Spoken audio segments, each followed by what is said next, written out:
Hi, I'm Bob Hunter from Wood Magazine. One of the benefits of owning a bandsaw is that it allows you to resaw wood. What is resawing? Well, resawing is essentially vertical ripping, standing a board on edge and ripping it through the blade into thinner stock. Why would you do that?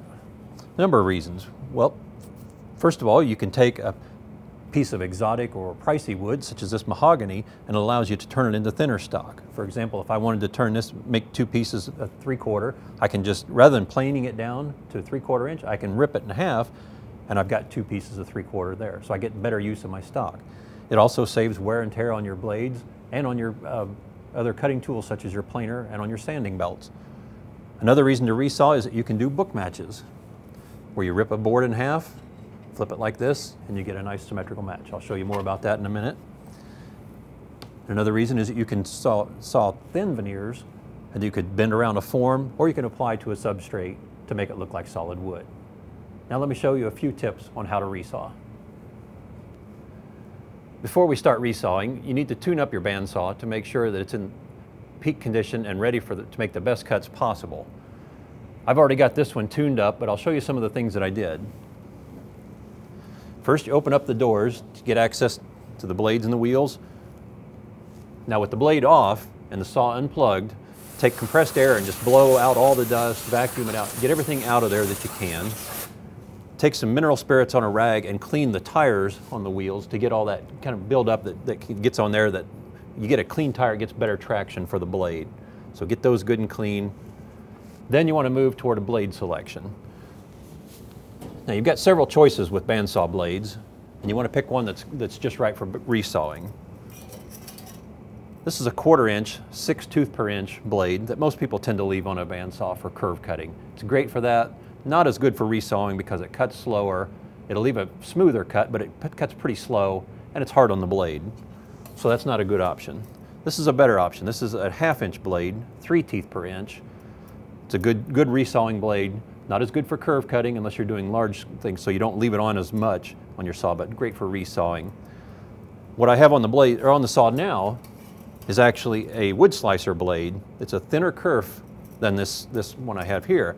So it's an ultra thin kerf, has less set in the teeth, and it has an alternating 3 teeth per inch, 4 teeth per inch pattern. So it really cuts cleanly, cuts smooth, quietly, really nice for that. Great resawing blade. Once you've got your blade on the saw, you want to track it onto the tires. You want the blade to run just in front of the middle portion. So you want the teeth to stay on the tire, but you want it to be more toward the front, and you adjust that by tilting the blade, or tilting the wheel forward and back.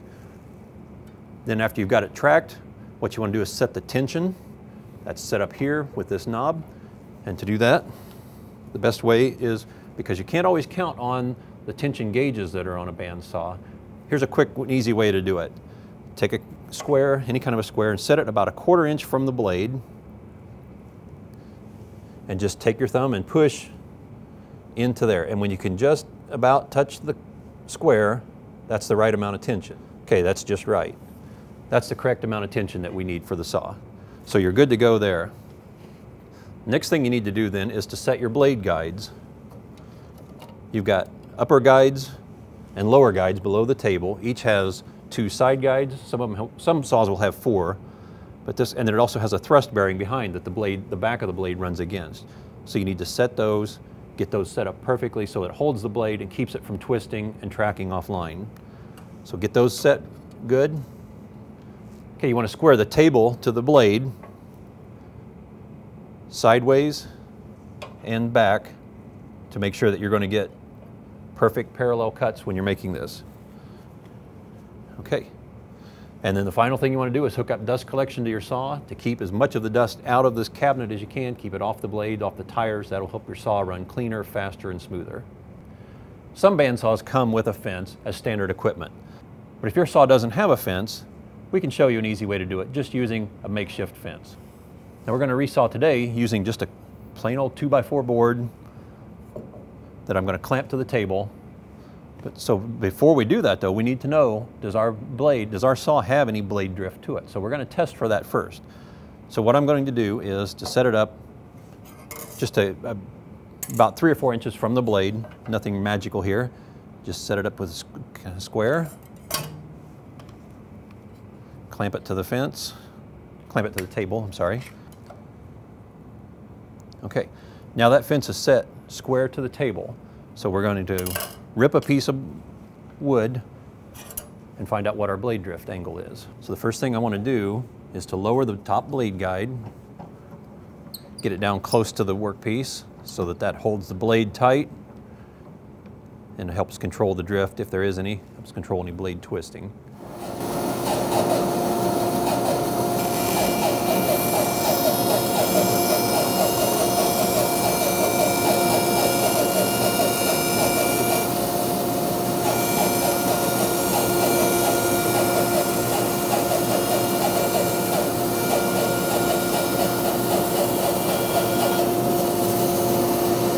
Now this kerf that we just made represents the drift angle if there is any.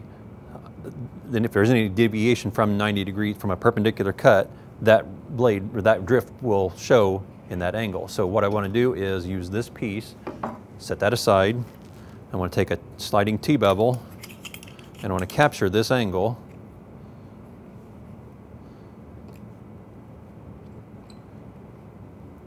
Because my board, my MDF was square when I started, so I have a 90-degree end. I want to capture that angle there.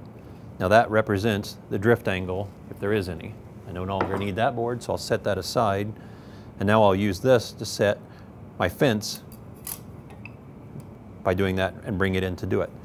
So let's look at first we have to find out what are we going to cut though first before we set that, because we need the blade to be, we need the fence to be set the distance from the blade that we're wanting for our resaw. Okay, this is a piece of 3/4 inch thick spalted maple. And what I want to do with this is to make a book match so that we can edge glue them back together. A book match would be this. So I want to rip the board in half this way, resawing, so that I can then put them together and they'll have a symmetrical look to them. That's what book matching is. So before I do that, the first thing I need to do is to raise my blade guide up out of the way.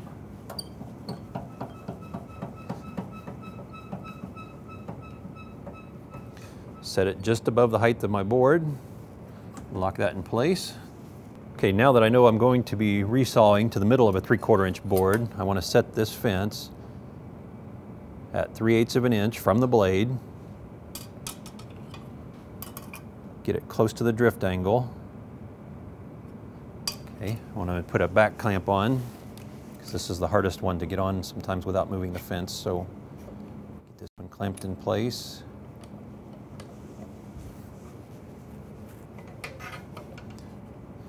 Get this one loosely. Now with the blade still set, or the gap still set at 3/8 of an inch, I want to put this onto my drift angle right there. And a little off there, okay, that looks good. Tighten this one down. And we're ready to resaw.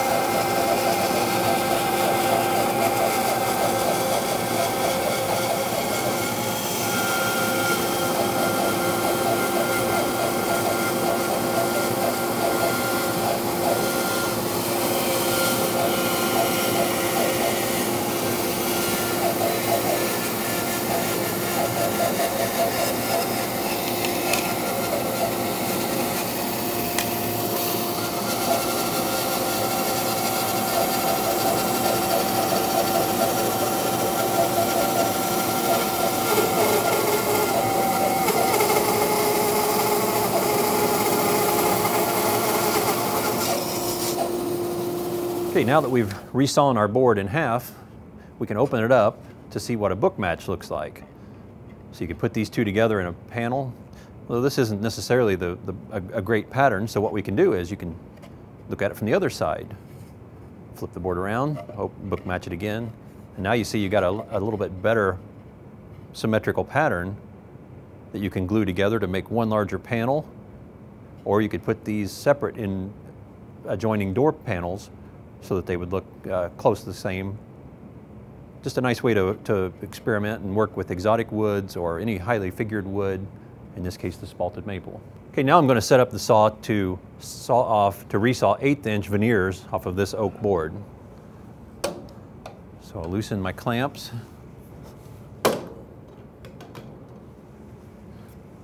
With my bevel gauge still set at our drift angle, I'm going to move that in.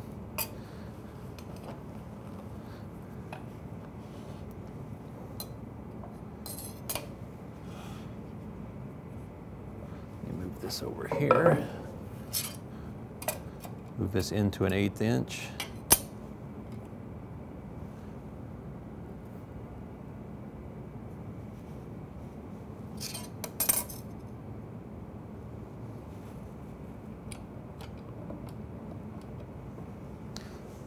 Down.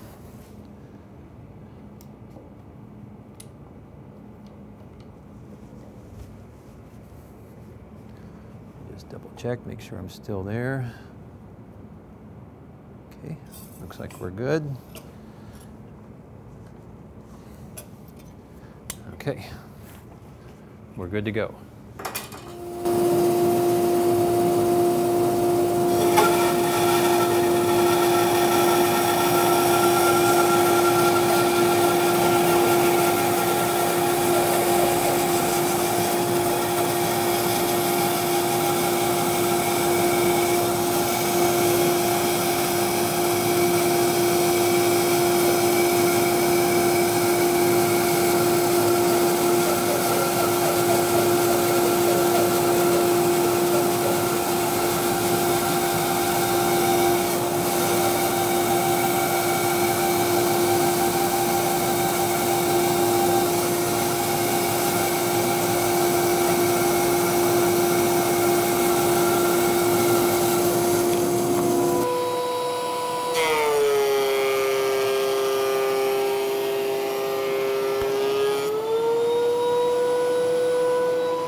If you don't want to have to account for the drift angle when resawing and using a fence, here's a simple way to do it. You can make a board, any board that just has a rounded or a pointed tip on it to act as a pivot point, and set it the length of whatever resaw you want to weight, the thickness away from the blade. For example, if I want to resaw this board in half, I would set it right to the middle of that board so that when I would do it, and then as I'm cutting, I've got a line marked down the center, and then as I cut, this allows me the freedom to steer it as need be if that should wander off based on our blade drift. If it wanders from the cut, I can adjust by just moving the board this way. I've just made a simple thing, clamped in place with a couple of hand screws, and then clamped to that with another screw. Very simple, easy way to do it. Let's see how it works.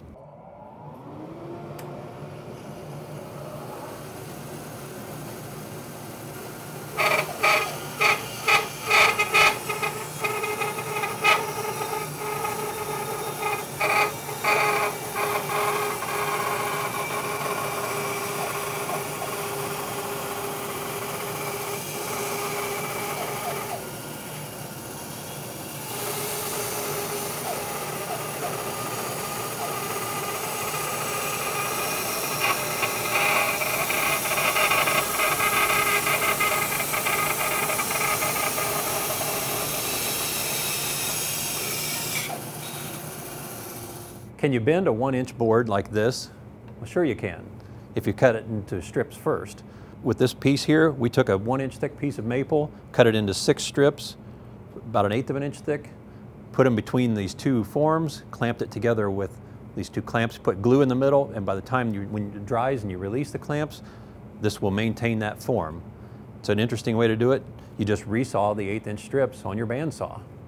Here's an oak board that I resawed and was able to get 5 strips out of. You do it after each one. You've got to clean that face up again before you cut another one. Then you run them all through a sander or a planer to get them smooth, and then you're ready to go. You can either stack them and glue them around a form, or you can put these onto a substrate such as plywood to make the whole structure look like solid wood.